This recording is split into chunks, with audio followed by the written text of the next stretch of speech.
Painful, but we made it. And we're here. We did it. Woo! Will any of our viewers find us? That is the question. Oh my goodness. We had a little bit of a pretty good tech glitch. Yeah, it was like 17 minutes of tech glitch. So right now we're here alone. And who are we? I'll let you know now. I may let you know later too. I'm JJ. I am a life coach and I eat mostly meat. I'm Eric. I'm a novelist and I'm mostly carnivore as well. And it is I just checked, it's the eve of the winter solstice. And I love the winter solstice because here in Wisconsin, we get dark, 4:15-ish? Yeah. So yeah, it's sun, we're 15 minutes late, plus it is sunset right now. And after the solstice, the days slowly start to get longer. So it's always been a big turning point for me because I don't love the dark, the short days. Hey, somebody found us. Hello, Saved by Carnivore. We've been having technical difficulties. Yes, but we're back and it's all working now. And we're happy to be here. Yeah, I got to get my frazzled mind back in order. Well, as Saved by Carnivore did, please let us know if you're here, either watching the replay or watching us live. Go ahead and say hello. Hello, hello. All right, so we have to have a topic. I figured we were vamping in the hopes that someone joins us, which we've now been joined. Yeah, we had the stream was supposed to go live at 4, and so people joined that one, but then we didn't have any audio. No. So we abandoned it, and now people have to just hopefully find us. Hopefully. So we'll see what happens. So welcome. So last time we were live some days ago, we had just gotten back from a Disney cruise. Yes, we did. And had survived that I had not followed Carnivore very loyally. But or Ketovore. I mean, your plan was Ketovore. Yeah, I tried to be Ketovore, and then I tried to backstop to Keto, and then it was sort of like, well, ancestral, and then it was kind of like, well, I'm just going to try not to eat too badly. But I'm back. I've been crushing it. Actually, fasted did 1 meal a day there for a couple of days, and then back into 2 meals. Although we did not have our regular dunch before the stream started. No, we didn't, because I just wasn't hungry. My eggs and bacon this morning held me until late. Yeah. Now you had breakfast. I had breakfast too. I broke my fast this morning. I had about a 37-hour fast and got some good ketones going and slept poorly. I always sleep poorly. It was about 6 hours. I'm pretty happy if I get 6 hours on a fast night. So that was pretty good. But then I went out and ran errands, paid property taxes and such. But also, because we were on the Disney cruise, we missed the start of all the rib roast sales. So the other day I went to a, what was it? A festival foods type store, and they had rib roast for like $10.99. Not great. Yeah. So I picked up some steaks there. Those were also like $10.99. So I picked up some already cut up steaks there. Then I went to Aldi and I did catch their, I believe it was $7.99 sale. And I loaded up on about 3 or 4 rib roasts today. Holy cow. I went to a Jewel that I've never been to. 3 or 4 rib roasts at Aldi? I picked up 3 or 4. Yeah. Really? Yeah. So today I scored big. And I got the $5.99 rib roast at Aldi, limit 1 per person. And here it is. Oh, wow. Look at that thing. Yes, it is. Like I said, $5.99 a pound. So it says right here, I saved nearly $70 and I paid $46. So That's amazing. Regular price was $115, and like I said, I paid $46. So here we go. And the butcher was feeling very festive. He was really cheerful and talked to me about how to cut the rib roast, because now I have like 4 or 5 rib roasts in our fridge for just the two of us. So even like, I mean, this is huge. So even if I don't cut them into steaks, I do need to cut some of them down, like into 2, Okay. 2, maybe 3 meals. Okay. Yeah. Because Yeah. you couldn't just make that roast for us too. Well, do you like to eat leftover beef? I don't Yeah. really like to eat leftovers. I'll do it, but Yeah. that would be a lot of leftovers That would for be many days. Many days of leftovers. And it would get worse and worse and worse as the Yeah. days went on. Although I like to if I put egg on a leftover That helps. piece of beef, that helps a lot. Yeah.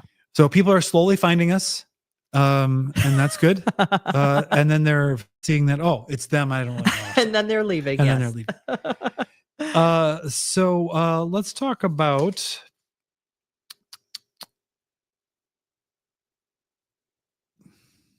See, this is a tricky one because anything on this that I start talking about now, as new people join in watching live, they'll be like, I didn't come here for this. Mhm. So I don't want to hear it. Why do you say that? Because a lot of these topics aren't really carnivore related. But my D3 experiment, I can talk about that. Yeah. So I've been carnivore since October of 2022 with lesser and greater adherence. But in 2024, generally, it got better and better and better as the year went on, my adherence to the diet. But one thing that developed probably in the past couple of months was I started to get basically restless legs. I was getting a lot of that tingling and twitchy feeling in my leg, especially in the evenings when we're sitting back watching TV. Mhm. And it was perplexing because I was like, well, usually people say my restless leg went away when I went carnivore. And so I thought, well, as usual, everything's backward for me. So it makes sense. And I did some reading about this, but then today I came across, I wish I would have noted who the video was. I think you need to back up to the cruise, though. Well, I will. Okay. Okay. So during the cruise, because I was having more carbs, all of a sudden those symptoms went away. Or you suspected it might be the carbs. Right. I was like, it was the thing I changed. And so I was thinking, it must just be that my muscles want carbs. But I didn't really want to, I wasn't satisfied with that answer because it didn't really make any sense. But I ran across a video today, I wish I could remember who it was, who was talking about carnivore and leg cramps. And usually you would suspect electrolytes, right? You would say it would be magnesium, potassium, maybe salt. There's something going on there that something's not in balance. Maybe you just need to have more. And separately, I had run across a number of videos that talked about thiamine or B1 deficiency being related to restless leg issues. And, but I was like, I just don't, how could I possibly be deficient in B1 eating the way that I'm eating? So that kind of left me into a spot where I didn't know what to do.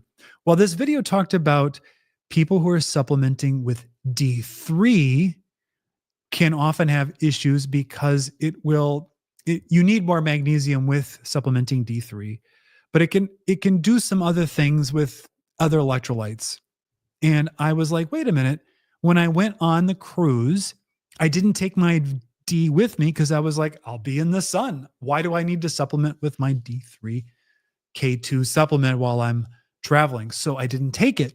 So could it be that stopping that during that period of time did something to rebalance electrolytes? Because I was not drinking any element. I was taking my magnesium, but that was about it. So it was like, I don't know. I'll do an experiment. So my experiment now is I'm just going to stop my D3 for a week because I immediately started when I came back and just see what happens. And you had raised your D3 significantly. I and had. it is the time of year to do that in this part of the world. Yeah, I had gone up to 10,000 IU, and I was just taking that happily. But maybe I'll end up dropping it down. But when I would ever get my D3 or D, whatever that test is called, I can't remember what it's called. Yeah, the blood test. It was always like in the 70, 80 range. So it was kind of in a good spot, but not super excessive. And the doctor was like, yeah, it looks good. So I don't know what to make of it. But anyway, I'm going to do that experiment and I'll report back. But adding more element isn't really what I want to do.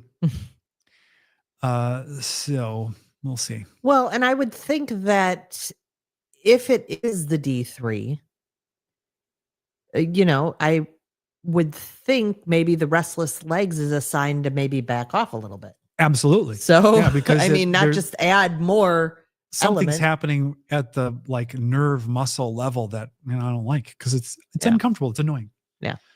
And I had gone through, it just makes me wonder, many, many years ago, over 20 years ago, I had really bad muscle fasciculations. That's a technical term. Muscle twitches all over my body, in my arms, my tongue, my eyebrows, my cheek, my legs, my chest, just random spots all over. And it caused inordinate anxiety. And the more anxious I was, the worse it was. But I ended up going to a doctor and going through a battery of tests, and they came back and they're like, man, it's benign. We don't know. And it eventually sort of subsided and over the years went away. But I suspect that, maybe I had some electrolyte issue. I don't know what my diet was back then other than it was crap. So who knows? Well, and who knows, you might have been doing, who knows? Who knows? Who knows? But you've also had, speaking of fasciculations, you've had one in your solar plexus. Yeah, it's kind of a weird spot. You felt it. Yeah. Because you've had your hand there and you felt like this weird muscle right at the solar plexus just going boop, boop, boop, boop, boop, boop. And that also alleviated during the cruise pretty well. And then we came home and it immediately started back. So maybe it's the house. Maybe it's maybe it's Wisconsin. I don't think we're moving at this point. No. I would rather not. But speaking of that. Yes. Speaking of Wisconsin and winter and D3 or vitamin D, period. We are looking to do some vacationing this winter. Now that this house is done. Yep. We'd like to get out of the cold a little bit. And into the sunshine. And yes. We don't want to go too far. So for us, like a 3-hour flight feels like a reasonable distance to go. And from Wisconsin, that's Florida. It's an obvious destination in January and February. But I don't know. What we want is to be able to have some place with a little kitchen and access to, and it's not too crowded. It's not a bunch of people. I don't like people very well. Maybe access to a beach to walk. So yeah, we look on Airbnb and VRBO, and they all lie about their location. So you don't really know what you're getting because they just tell flat falsehoods. Because if you filter by a beach, it means that there's a beach within 5 minutes. It's like, no, I want it to be within like 5 steps. So I don't know what to do. Well, and this is something I told Eric this week was I need somewhere where I can walk. So a beach would be great, but I need somewhere I can walk because I have so much energy on Carnivore that I no longer spend my days or a vacation like sitting there and just looking at the ocean or looking at a beautiful vista. I need to actually be able to move my body. It doesn't have to be Texas. No. Texas? Oh. Texas. I just saw Ellen. And he says hotels are cheap in Cuba right now. Yeah, I'm not going to Cuba. Besides, that's too far. That's like 4 hours. And that's at the outer limit. I suppose Arizona. Well, that's getting to. But I don't know if it's warm enough in January in Scottsdale. It's pretty there. I love Alan's tag here. Hello from Texas, where beef is king and salad is toxic. Salad is toxic, let me hear you say. Look at the greens. Alan, I just have to show you one of the many rib roasts that I bought on sale. That's huge. This one is huge. That was your big deal. Well, yeah, that was my big deal. It was $5.99 at Jewel. And I've never been to a Jewel before, but I went today. I crossed state lines. But it's only a 25-minute drive. Into Illinois. And yeah, it was one per customer. So I said, give me a big one. And the butcher's like, yeah, just cut it apart. So we're open to ideas. So if you're watching this on replay and you're like, I know where a reasonably warm, mid 70s, reasonably sunny location is in January, February, let us know. We're interested. But the really important thing is we need access to a little kitchen because we want to be able to prepare carnivore compliant food, because when I travel, it's high risk.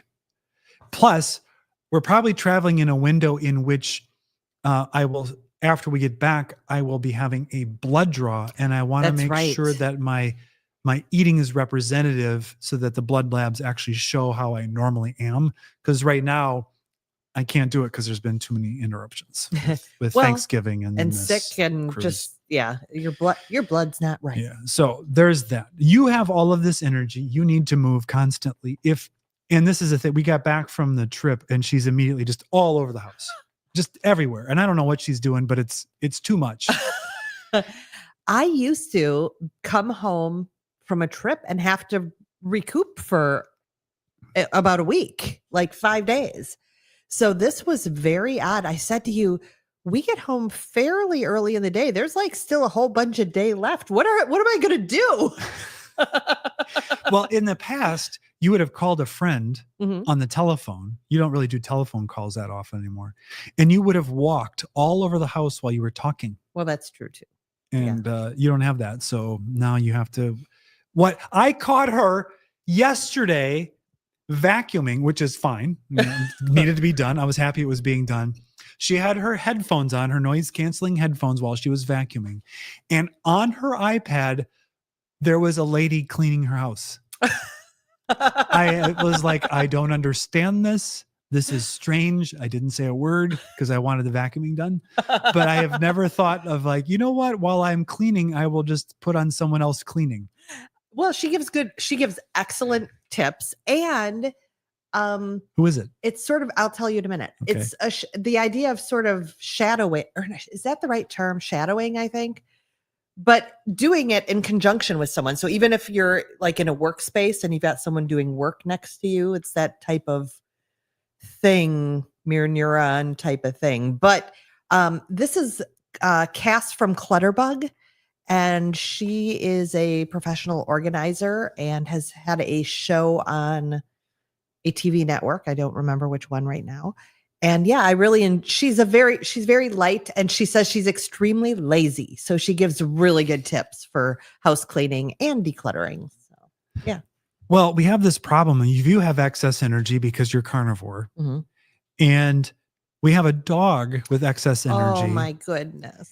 Who he needs to be run miles and miles a day, but he has a limp now because he injured himself. And so he can't go for those long runs, but that doesn't do anything for his energy. It hasn't lessened it. So not only does he have a limp, but he's miserable because we won't take him out. Usually we'll drive the side by side on the trails around our property, and he'll run in front of it. And like as the leader of the pack for miles.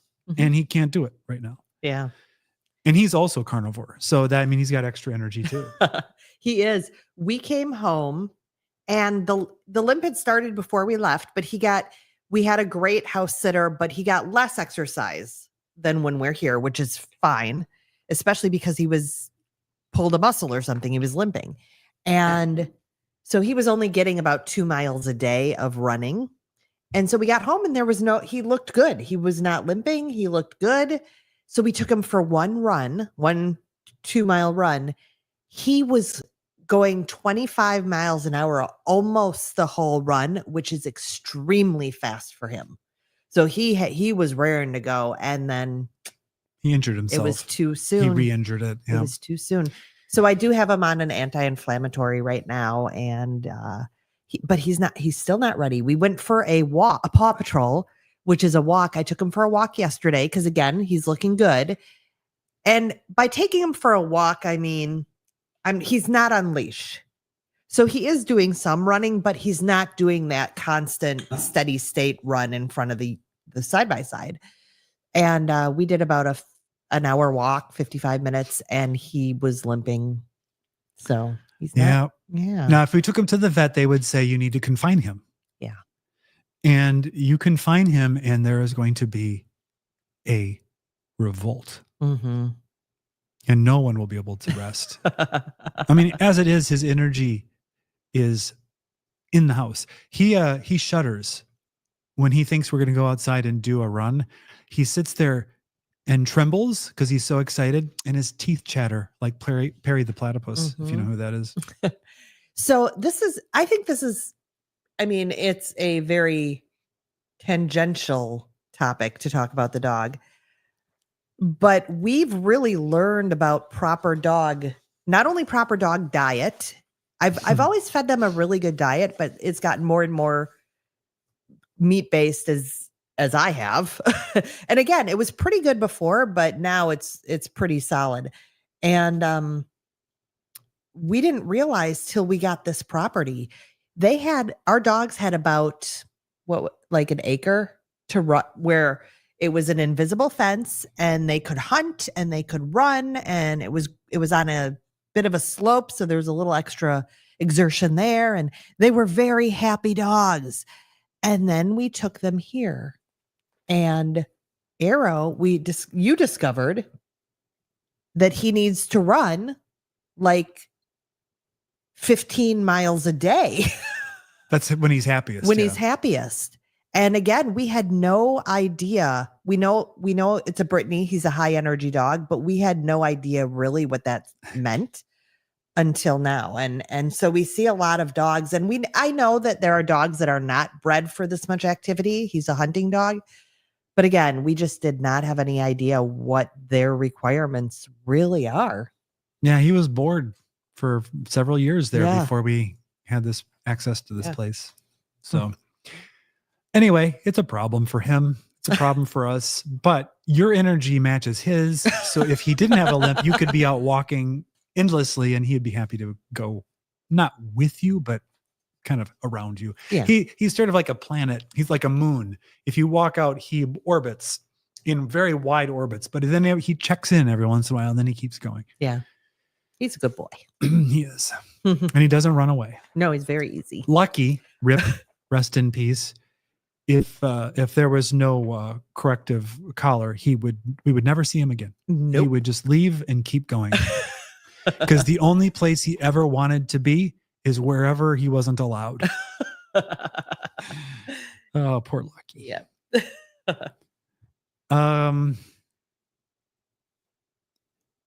So there's people here now. Yes. JJ has so much energy that today, when she went on her errands, she came home with a toboggan. I did not understand this. And then she wanted to immediately, because we got snow finally, and it's stuck. And so we're going to show you. Yeah, we have maybe 2 inches. This is JJ. Here she goes down the hill. It was pretty fast. It was great. It was. And she would have kept going into the lake there if she had gone straight there. There she goes again. When we bought this place, I was like, ooh, that's a pretty decent sledding hill. And then we haven't really had much snow at all the last several years. This isn't very much either. Yet we also had a really bad cheap sled. And so My nephew actually asked for this sled for Christmas. This is not his. I bought two. And I was like, ooh, that one looks like it might be pretty good. So yeah, today was the day. It was brutally cold. With the wind chill was ridiculous. There was a pretty whippy wind. You did what, 4 or 5 runs and that was it. Yeah, about that. But it's nice. It's right outside our door. So I can do 4 or 5 more. Pretty steep hill. And she would just charge right up it because she's got all that carnivore energy. I went up a couple times. I was videoing. You did. And obviously I wrote it that one time when I videoed it. Yeah. So that was fun. Let's see here. Let's go back up here. Yeah. Hope says, hello, hello, hello. Well, hello, Hope. And we already talked to, oh yeah. Steakman Alan, $5.99. Wow, great job on the bargain rib roast. Hopefully it doesn't taste bargain. Well, that's true. That's true. I'm like, was this like the reject cow that was like some 20-year-old dairy cow that they finally that we used to say the farmer kicked, right? Yeah. Paul says hello, hello, hello, Paul. Good to see you here. Remington, hello from upstate New York. Love Cass from Clutterbug. She kills me with her stories at the end. Right. I haven't seen any of these, so she No. tells stories. If you've stayed to the end, she has a special story, okay. and she's hysterical. Yeah, she's got a very interesting life, and would probably, well, she would benefit from carnivore, but yeah, I'll pull her out because and we can watch one of those. Yeah, I think you could benefit from understanding. She's got that bug system, right? I don't know what that means. I've mentioned briefly to you your organizing style, but oh, okay. In January, Key West is about the best option for warm weather, beach, and sunbathing. I looked at a lot of Key West, Key Largo stuff today, and I think you're probably right. Just got to find the right place to stay. Needs a little kitchen. Remington says, I buy rib roast and cut them in half and make them for just the two of us. I use the 500-degree method. Even for a small roast, around 5 pounds turns out really well. That sounds super hot.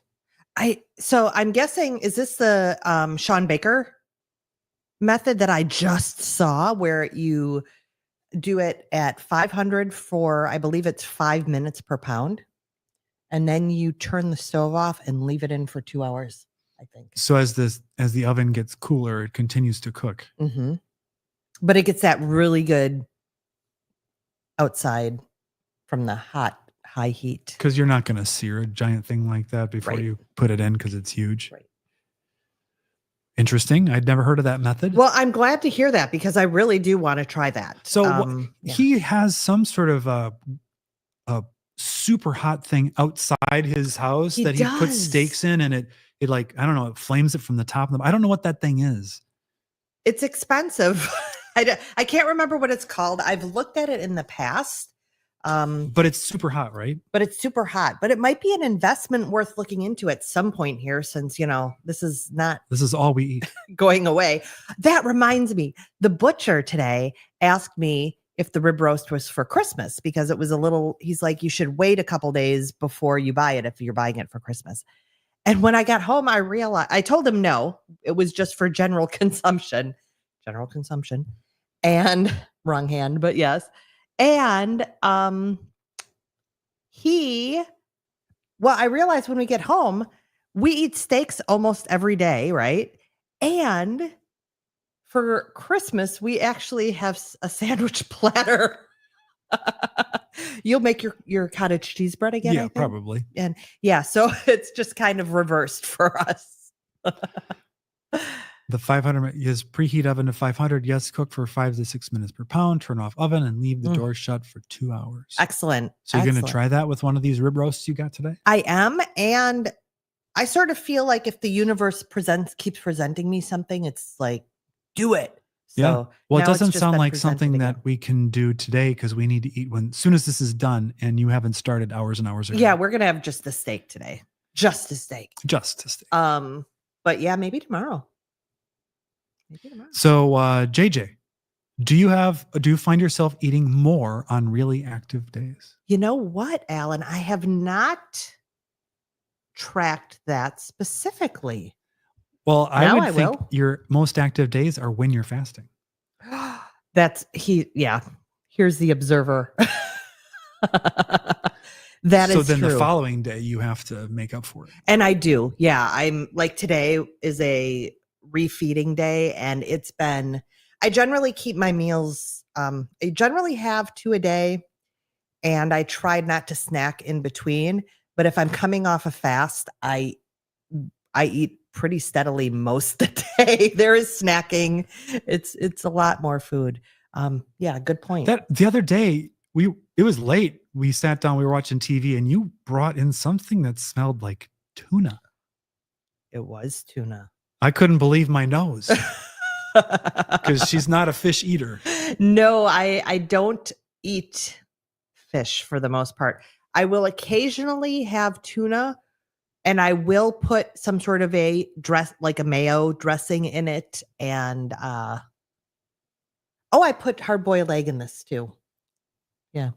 And just sort of made a salad type thing. But yeah, I was super hungry that day. And so yeah, I needed an extra meal. And I did want to fast the following day. So I knew I needed to feed and put in more. So I'm usually in charge of the television in the evening and what we watch. And JJ censors my choices just by virtue of our long history together and me knowing what she doesn't want to watch, which is pretty much anything with action in it, because she gets really bored with it. You censor me a little much, but yes, you do. Too many action sequences I tune out. Like Yeah. I just She finds them boring. Yeah. But yesterday she became in charge of it. I don't know what I was off doing. She turned things on and I come in and Gordon Ramsay is on cooking for holiday stuff. Mhm. And I'm like, well, he's kind of entertaining. And in this particular episode, he was cooking with his family. So he was really nice. He wasn't abusing people. He wasn't swearing at his own kids and No, telling he them they were wasn't. fired or terrible, throwing their dishes in the garbage and telling them that they're stupid. He didn't do any of that to his kids. He actually seemed to like them. But it was actually quite interesting. I don't normally like cooking shows, but what I liked about it was, what was it called? It was on Disney Plus and it was done several years ago, but it's some sort of a holiday type cooking thing. Yeah. Holiday at home or something like that. Yeah. But he what I liked about how it was edited was that he would tell you what he was going to do. And then they just skipped past it really quickly. It was so everything went fast. really quickly. Yeah. But that got me thinking about how on the cruise, when I was having steak, sometimes it came with nice sauces. And I was like, I want to have more sauce with my steak. And he was making eggs Benedict. And so that has a hollandaise sauce. I had never seen a hollandaise sauce made. I knew there was egg in it and some sort of acid. And that was all I knew. So I watched him make it. I'm like, I could do that. Yeah. And if I could do it, JJ could do it easily.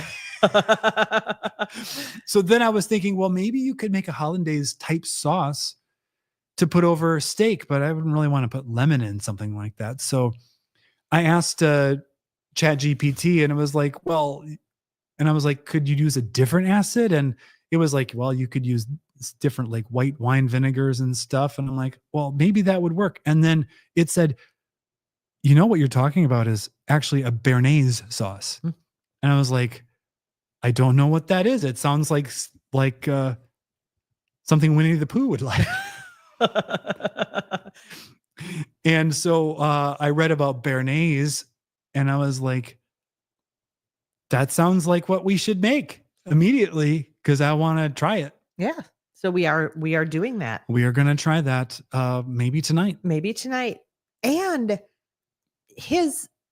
I put it on because yes, he was making non-carnivore things totally, but he was also making, it was fast and easy sort of stuff. And so he was talking about the beef fillet and the chicken. So there were meats in there that I wanted to he made learn about. That chicken. He had some sort of a butter with some sort of a herb in it. And I had done that where you put butter under the skin of a chicken and then you put a lemon in the cavity.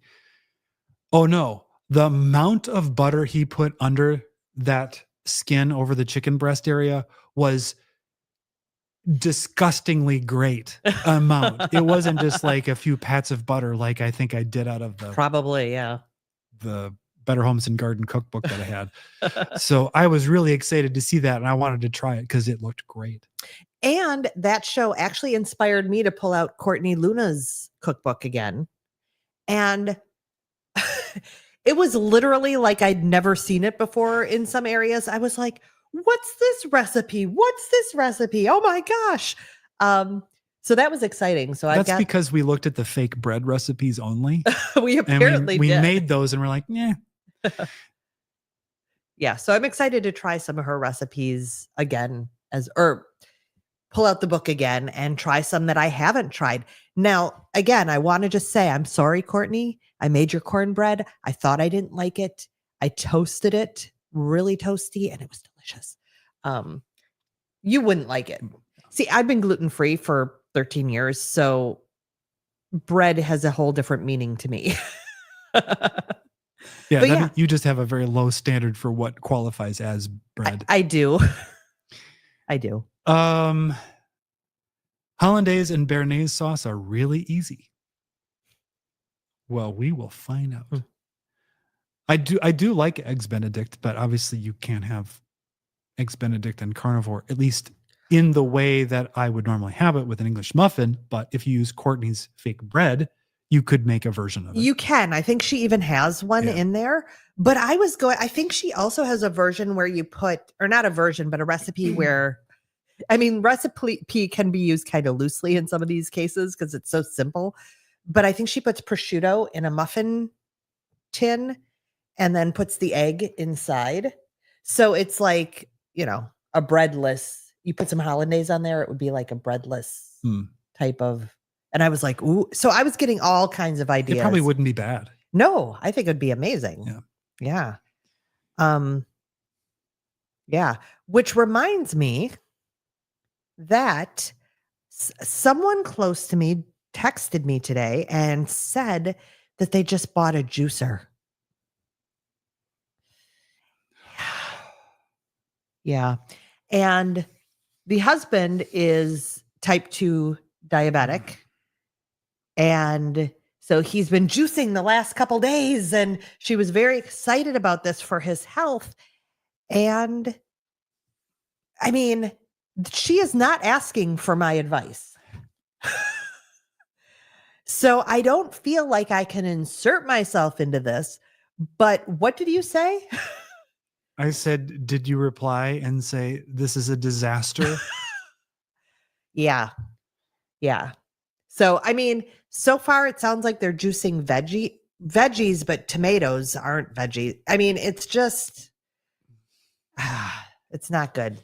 It just made me sort of upset at the whole, system we've been raised in about these needing these antioxidants and the healthy veggies and really, really getting that high dose of veggies by juicing or smoothies. And you're also getting that big old heavy dose of sugar and fructose, glucose, and anti-nutrients. So I was like, oh no, but yeah.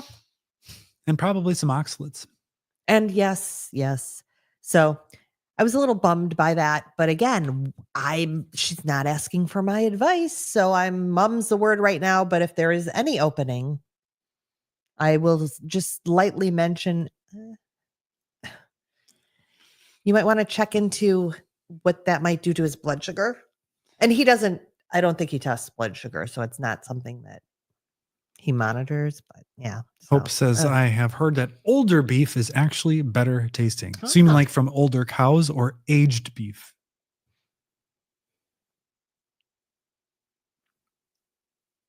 Cooked a rib roast that way last year for Christmas. It was. Oh, all right. Excellent. Sussy. We are on. We're going to have to do Summy that. girl. I don't know a single soul who's eating the way my fiance and I are with carnivore. Yeah, that it can be lonely. when all of your friends and family around you are eating sad or some other way. Some might be vegans or vegetarians. And then, either you keep it to yourself because you don't want to deal with them rolling their eyes or telling you that you're killing yourself, or you do talk about it and you have to deal with them telling you that. And the only thing you can do is what JJ did and I did, which is we didn't really mention it for a long time until we started being asked, what are you doing? Because you look great. Mhm. And that provides an opening. And also it also kind of gives you a bit of a defense of like, well, do you still think that I'm killing myself eating this way because of all these benefits that I've derived that you can see? So.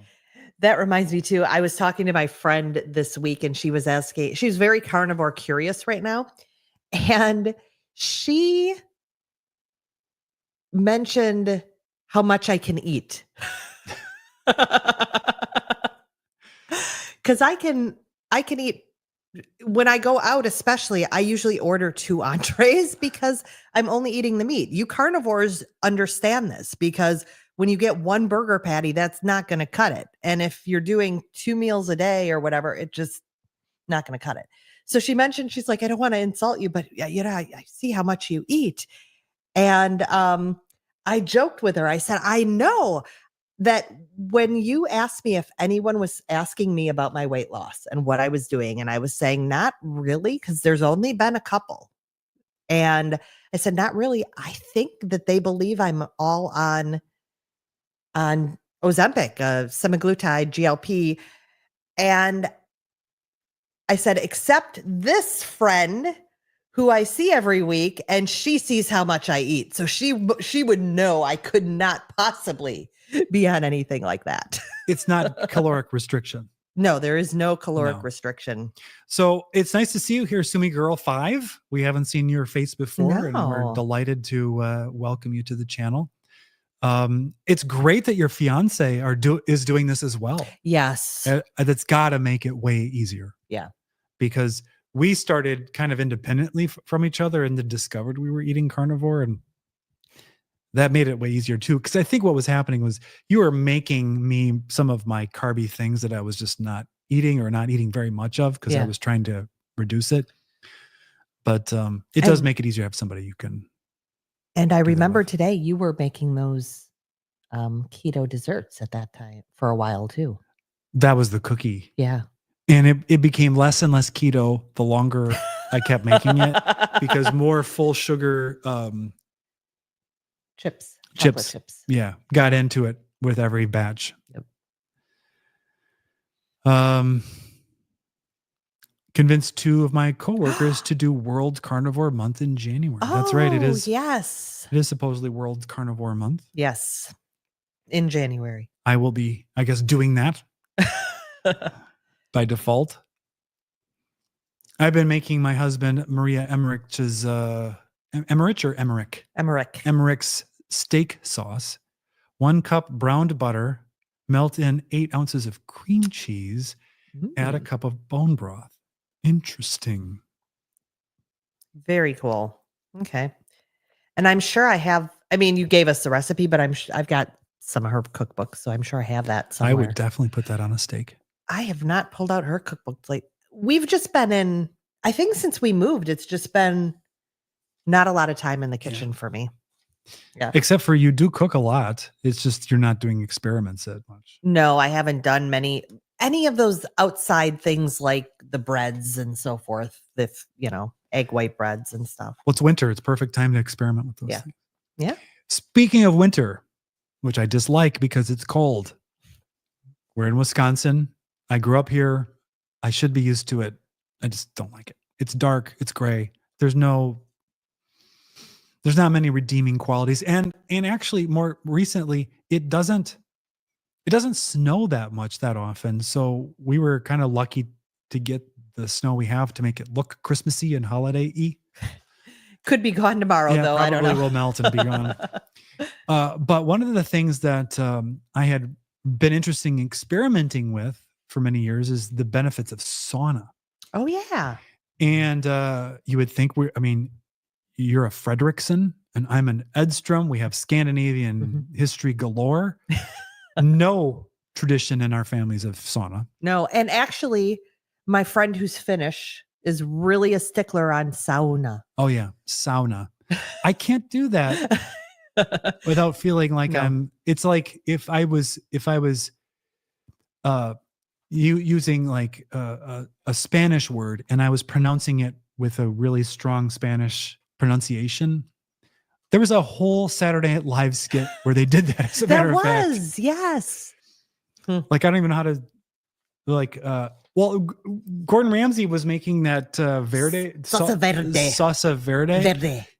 I think he called it salsa verde or something. The salsa was English. The verde had a bit of an accent. Okay, which I can't do. He does French though pretty well. Oh yeah. Anyway, sauna. We actually have a really small, ineffective infrared sauna, and its problem is that, well, one, because was it far infrared? I think it was. Yeah. It heats the body directly with invisible electromagnetic radiation, also known as light, but it's infrared. And that's supposed to heat up the body tissues, and then the body temperature heats up, and then eventually you start to sweat. And it has the advantage that it can run off of a regular 110 volt outlet, and you derive all these sauna benefits. But it has the disadvantage of it doesn't really work. It takes forever for the body to heat up to get to the point where it's actually getting a good sweat, and you just never do. Yeah, I need it to be pretty dang hot. I'm not a big sweater. I tend to run cold, and I could never break a sweat in that thing.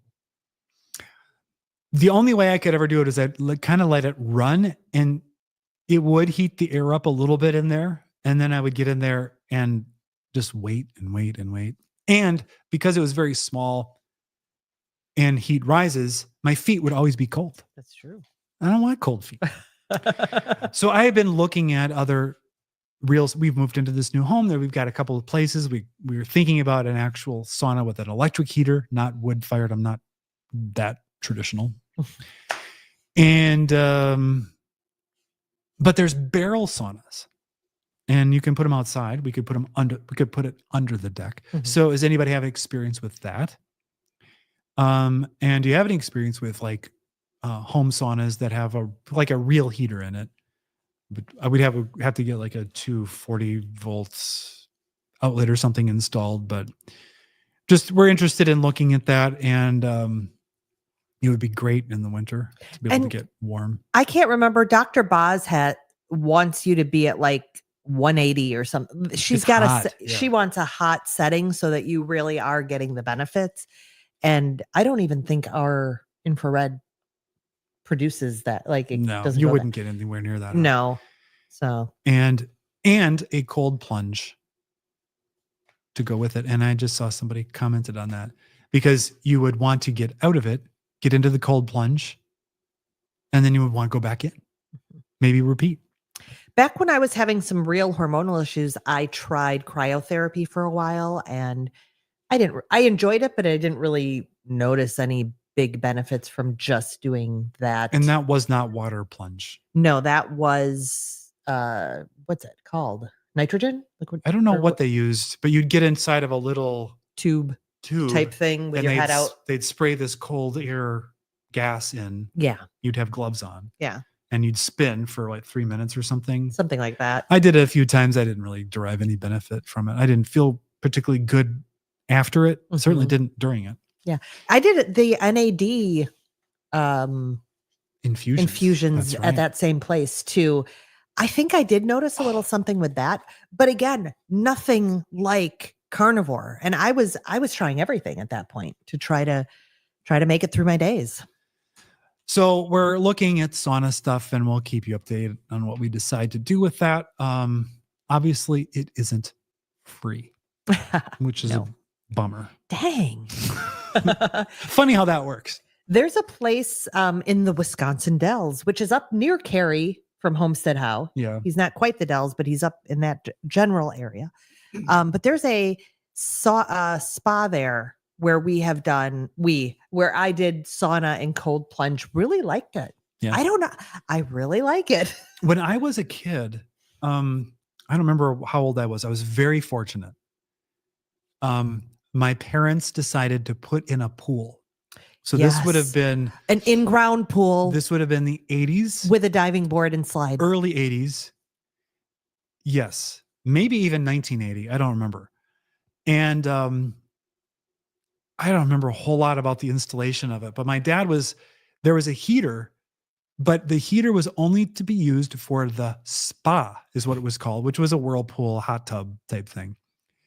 But the pool itself, he put solar panels on the garage, and the way they worked is that the pump ran the water through capillaries in the solar panel, so the heat would warm that up and it'd go back to the pool, and you could get the pool up into the 70 something degree mark with that, unless you left the pump on overnight, in which case it was a radiator and you cooled the pool down, and then he'd be really mad at himself because he didn't turn it the right knobs. But anyway, the spa, you had to go fire it up, and it was like 10 different valves you remember had to that. turn on. It was a disaster of a design. And then you'd turn the heater on, and then it would run for a while and it would heat up, and then we'd get in there, and then you get too hot, and then you jump in the pool, and then you get that needling kind of weird exhilarating feel. And we would do that several times, and it was really great. So that's my frame of reference for it. That pool was that was nearly a lawsuit because the liner in it leaked. It was a mess.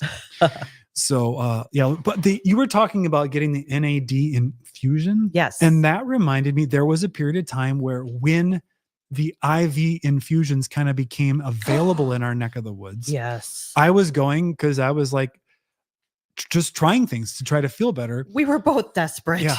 And there was what was it? The Myers cocktail or something like that. It was vitamin C and B12. And I don't know what was in it. And I'd go and get that occasionally. I was also, because I'd been listening to a lot of Dave Asprey, I was going and getting glutathione pushes, because in some places they would just put it in the IV bag. But I had heard that because of the nature of glutathione as an antioxidant, it would chemically just react and you wouldn't get any benefit from it. So it had to be pushed from a syringe into the IV line into your arm. And so I had gone to a place and had this done. And I don't know if it did anything beneficial, but I thought, well, I'll just try it again and kind of do it every few weeks. So I went to this place, which I will not name. And I said, I'll have this Myers thing, and then I want the glutathione push. And so I was not with you. yeah, so the place was run by, I believe, an anesthesiologist who wasn't there. They just owned it and kind of separated, got it set up, and they had the license so that they could do this. And they would hire RNs to kind of run the show and install the IV needles and do the pushes and blah, blah, blah. So I'm there, I'm by myself. Nobody else is in the place other than the nurse. And she comes, it's like, you ready for your glutathione push? And I'm like, yeah. So she has this syringe of this stuff and she connects it to the tube and she starts. And I'm sitting there and I'm going, okay, great.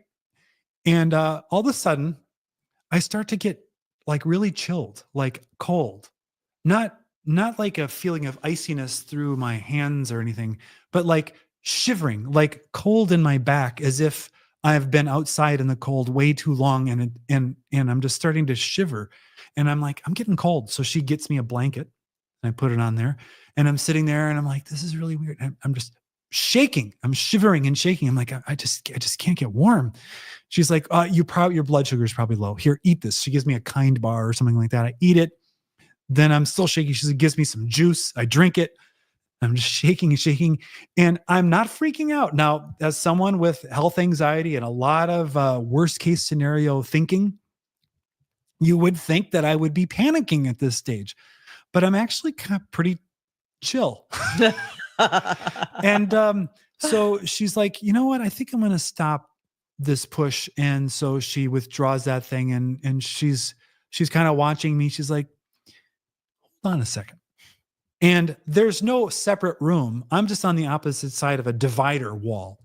And so I hear her go, yeah, this is so and so. Can I talk to Dr. So and so? And I'm thinking, well, that doesn't sound good, but in a way, I'm glad she's got somebody she can call. And so I hear the kind of behind us wall. Okay. And then she kind of rushes off to another room, and I hear drawers opening and wrappers tearing as new syringes unrolled. And then she comes out and she's like, I've been advised to push some Benadryl. So I'm going to do that. And so she does it. And the shivering over the course of 5 minutes goes away. And then I'm like, I start to get really sleepy and pass. Like I'm like, and I kind of come to, I'm like, I just fell asleep. She's like, that's fine. That's Benadryl. You just had a lot of it. And so the IV eventually drains and I'm done. And she unhooks me. She's like, okay. And I pay and I go out to my car and I start driving and I'm like, there is no circumstance under which I should be driving right now. This is a disaster. Because I kept doing this kind of thing. Like I'm going to fall asleep driving.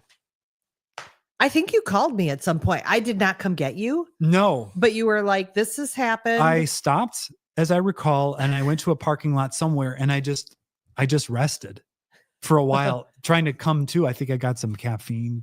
I'm like, are you sure? You were like, yeah, but that was the last time I ever went for one of those infusions. Yeah. So that was a very long story, but I did live. But I think the lesson was, and I was that the glutathione push has to go slowly, not fast. And it probably was, she just pushed it too much too quick. Yeah. So that was not on my list. That was not. Was that like one of those cleaning woman stories? Where I would be cleaning? No. She said that she tells stories at the end of her episodes. It might be. Yes, it might be. There you go. You didn't even know you wanted to hear that. All right.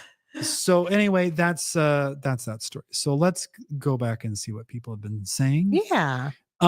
It is old cows is what she was referring to, is that beef from old cows is tasty, but also aged beef is also tasty. So if you had an old cow and had a steak from it and you aged it, it would be double aged.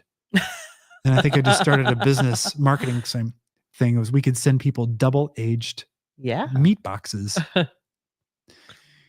I'm in Alabama and it's too cold here. I can't imagine being where y'all are. Nope. Well, why is it cold in Alabama? That's the South. We thought we would retire partially out of Wisconsin, but then we bought this beautiful property. So we do want a vacation still in the winter some, but. So what I'm hearing is Alabama is not where we need to be going in January.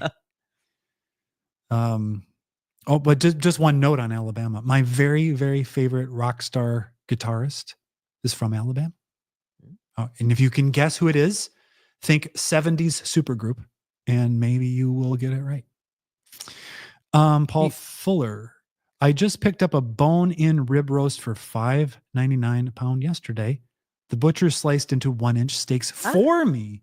Oh. It was about the same size as yours. I paid $45. I didn't get that offer from our butcher, but no, awesome. Awesome. That's probably a lot of steaks. Probably. Yeah. How many, Paul? Yeah. How many steaks did you get out of it? Because a 1-inch steak is a good thickness. We are looking to add a cheap cold plunge for the summers down here. Well, you're in Alabama, so it gets super hot and humid. So a cold plunge would be great. Hello, fellow carnivores. Well, hello. I've been turning the shower to cold, but it's hard to stand still and take it. Well, I've done this a lot. You've done it a lot. I don't like the shower cold. So I haven't done it. I don't mind the plunge, but yeah, I don't know. The shower doesn't work for me. But yeah, you did that for quite a while. Yeah, I took the Wim Hof course when it was first offered as an online course, and it starts off with Wim Hof breathing and then cold water exposure in the shower and increasing amounts of time. But I eventually quit doing it because it really messed with my internal temperature regulation. Yeah. And so at night, I would be having night sweats because my body was confused. And then so I just stopped doing it. Now, you had a song. I'm outing you on your song. You had a song that you I had did a song. Oh, in to stay yeah, in because the longest exposure was the shower on its coldest setting, which for us was probably around 60 degrees or something at the time I was doing it. And I had also read about how cold exposure to the brown fat deposits on the body has more metabolic action. And so you want that cold right on in the areas where the brown fat deposits are. And so I would sing brown fat activation song as part of my coping mechanism for the cold for staying exposure. in. Yeah, staying in it. My wife bought me a sauna for Christmas called Relax Sauna. It is far infrared. I'm sweating in 4 to 5 minutes and get the body super hot. 30 minutes is hard. Well, we got to look at that. Yeah. Not sure where you live, but if you search the grocery outlet store near you, maybe discover, as I did, some significant discounted meat. Maybe you missed it, but JJ, bring out We have this one. This one she got today, which is about, you said your size, $5.99 a but pound. grocery outlet store. Interesting. I'll do that Google search with that term because I certainly have not done that. Annette, I think I missed a lot. You found us. She tuned into our first live stream that had no sound. Yeah, so we bailed. And now we're back. And Lisa, you've made it. Yes. You made it, but I think we'll be wrapping up here pretty soon. Yeah, I'm getting hungry, and we haven't started cooking our béarnaise. No. Do we have more? Is Lisa the end? Well, we can talk more. Well, I wanted to mention, Lisa, because I know you've been able to catch us in the afternoons quite a bit, that next week is Christmas Eve on Tuesday. It's coming up quick. Yeah. So we will be doing an early in the day live stream that day. That's the plan. We don't have a time set yet, but it won't be. We've been doing kind of this 4 o'clock central hour, and it's not going to happen on Christmas Eve because we will be on our way to Christmas dinner or Christmas Eve dinner. Right. Yeah. Which is a tradition that we have. Yeah. Lisa says, I've bought 200 worth so far. Yes. That's a lot of dollars, but that can go pretty far if you get good deals. I may not be done, but I do need to take care of what is currently in the refrigerator. Like it needs to be cut, packaged, put in the freezer. So I'm at a stall right now. Christmas Eve is my mom's birthday. She's going to be 88. And she does eat proper human diet, if I'm recalling. Yep. Yeah. That's great. Well, we will try to, you said we would stream earlier in the day on Christmas Eve. Yeah. I don't sing happy birthday though, like Rachel from Two Crazy Ketos does. She does that? Oh, yes. You got a special birthday song. Oh, I didn't know that. You don't want me to sing. I love musical theater. And my mom told me at a very young age, it's a good thing you like to dance because your singing ain't so good. Oh, that's terrible. She never should have said that. And she should not have, but your singing's not that bad. I sing anyway. As an adult, I was like, forget that. That's not what you were going to say. That was not what I was going to say. So I sing anyway. And I didn't want my daughter to have, I just wanted to sing to her when she was born. And I don't want the kids who don't sing well at the theater to be self-conscious. Because that makes it worse. If you don't sing well and you're self-conscious, that often makes it even worse. So anyway, yeah. But I will not be singing birthday songs here. I won't either. No. But happy birthday to your mom on Christmas Eve. If you haven't already liked this video, please do that. That helps. Mm-hmm. If you're not subscribed and you thought our very wide-ranging conversation here was interesting. Please do subscribe. That helps us. Mhm. And it helps you because then you get more of our content, which you want.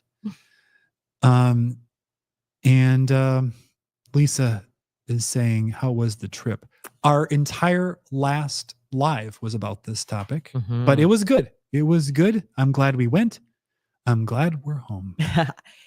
It was awesome in many ways, good family time. And we got to experience some pretty rough seas, which we've never experienced before.